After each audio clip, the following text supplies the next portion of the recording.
Hi, this is Kerry Artak with Wicked Stocks, bringing you your daily Tesla report for Friday, October 25th, 2024.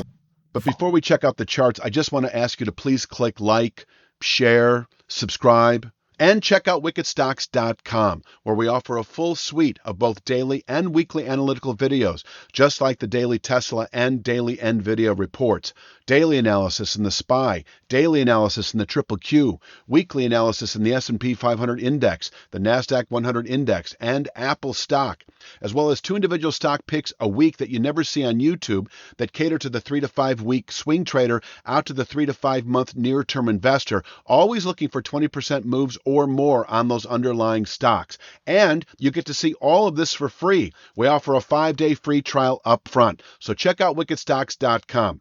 Let's take a look at the charts. I'll start with this one. I've been starting with this same chart for the last few weeks.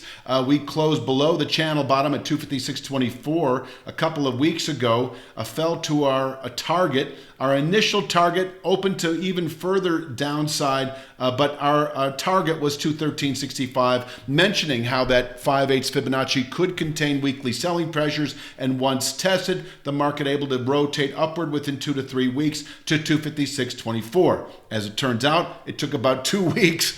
I can't call it an upward rotation. I mean, it was an incredible gap higher opening and bullish continuation on an intraday basis on a much higher than expected earnings report, as I'm sure you're well read on that. So I'm going to use this 256.24 just to show you that that is our intraday support. Now, it may contain daily selling pressures because above 256.24, as I've been mentioning, we have this 275.08 longer term channel top as our next, this could be today. This could take through next week, but it is expected above the 256.24 channel bottom. On the way up, we also have 263.26. Now, this is a level that we initially called session containment, but as the market continued to push into this zone late in the day, we decided to reduce it, given the incredible high volatility that we have right now. 263.26 able to contain initial buying pressures,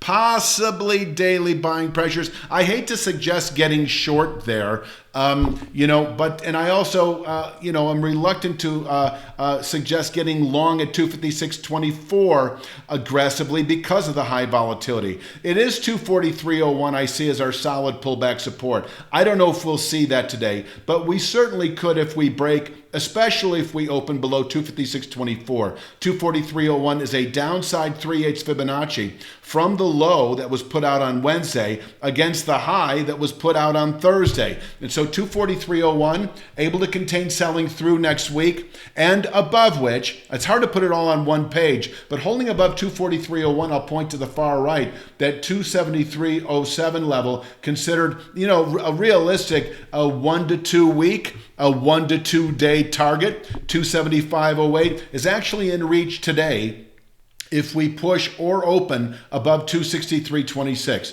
275.08. I've got also 273.07. That is the same on the weekly chart that you can see here. So it really is a range. We might see that today. I mean, it is certainly possible if we happen to push through, especially open above 263.26, being a Friday and all, 275.08 in reach today. And that is preceded, of course, by the same exact formation that we have on the weekly chart at 273.07. That 275.08 formation able to contain buying, really through November trade, perhaps. This is a 2-month channel structure that may contain buying not only through next week, but through November. We could fall away from here. So, if you're still long, perhaps, Tesla, and you may have gotten long, over the last couple of weeks at the 213.65 area. Maybe you took profits on the way up yesterday